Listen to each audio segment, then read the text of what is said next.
الحمد لله الحمد لله وكفى وسلام على عباده الذين اصطفى أما بعد فأعوذ بالله من الشيطان الرجيم بسم الله الرحمن الرحيم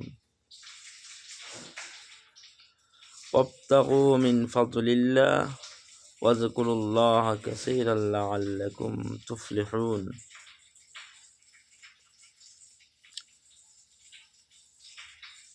وقال النبي صلى الله عليه وسلم الدنيا ممزة الآخرة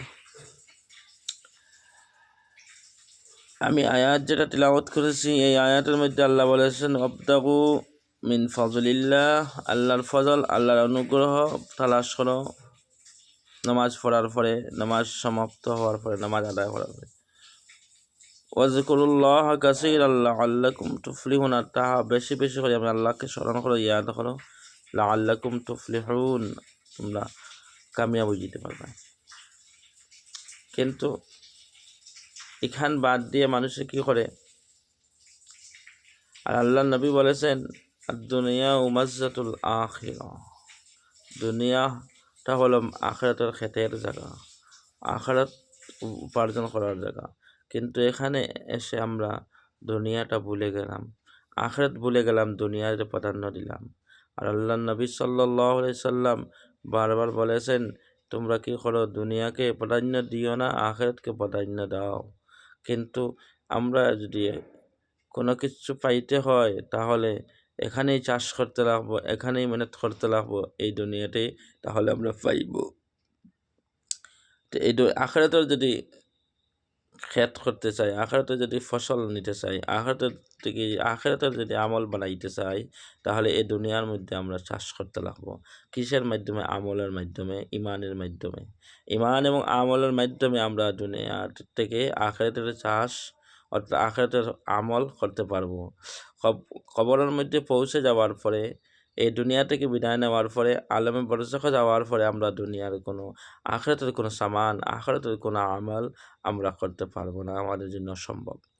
সুতরাং আমরা, আল্লাহ নবী বলেছেন যেহেতু এই দুনিয়া মধ্যে থেকে আখিরাতের চিন্তা করো, আখিরাতের সামান জোগাড় করো, আখিরাতের জন্য কিছু চাষ করে যাও, কিছু ফল ফসল উৎপাদন করে যাও।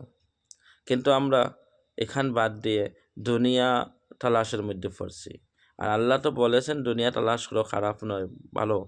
কিন্তু দুনিয়াটা অত্যন্ত জরুরি, দুনিয়া লাগে, দুনিয়া দরকার আছে, কিন্তু দুনিয়াটা মধ্যে লাগিয়ে থাকিও না।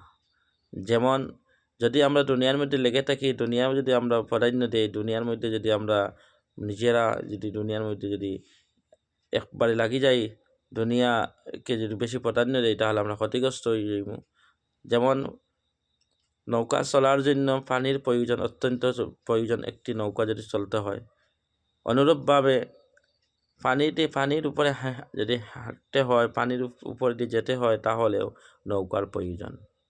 তাহলে একটি নৌকার প্রয়োজন পানির, কিন্তু চলতে হয়, নৌকা পানির মধ্যে চলতে হলে একটি কি দরকার? পানির মধ্যে চলতে হলে নৌকার দরকার। আর নৌকা চলতে হলে পানির দরকার। রাস্তার মধ্যে শুকনা মাটির মধ্যে নৌকা চলবে না, একটি জাহাজ চলবে না।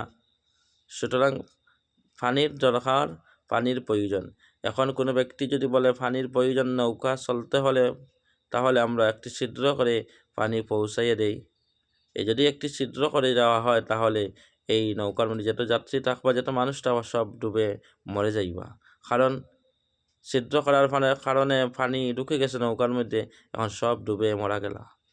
অনুরূপভাবে আমরা যদি দুনিয়ার মধ্যে ঢুকে যাই, আখিরাতকে প্রাধান্য না দিয়ে যদি দুনিয়াকে প্রাধান্য দিয়ে দেই, আর আমরা দুনিয়ার মধ্যে যদি পরিপূর্ণ ঢুকে যাই, তাহলে আমরা আখিরাতে তাবাহ হয়ে যাব, বরবাদ হয়ে যাব। বাল তুসিরুনাল হায়াতাদ দুনিয়া ওয়াল আখিরাতু খায়রুন ওয়া আবকা। আমরা কি দুনিয়াকে প্রাধান্য দিয়েছি? অথচ ওয়াল আখিরাতু খায়রুন ওয়া আবকা, আখিরাত অনেক অনেক বেহতর, আর সেটা চিরস্থায়ী, অস্থায়ী নয়। স্থায়ী হলো আখিরাত, আর অস্থায়ী হলো দুনিয়া। এই দুনিয়া থেকে আমরা বিদায় নেব। সুতরাং আমরা দুনিয়া প্রয়োজন, দুনিয়ার মধ্যে লাগিয়ে থাকতাম না।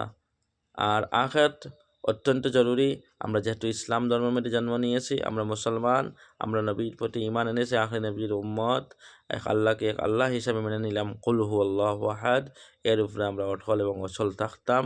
ক্বালু রব্বুনাল্লাহ, আল্লাহকে যদি রব মেনে চলি তাহলে ইহকাল এবং পরকালের মধ্যে কামিয়াব হতে পারবো।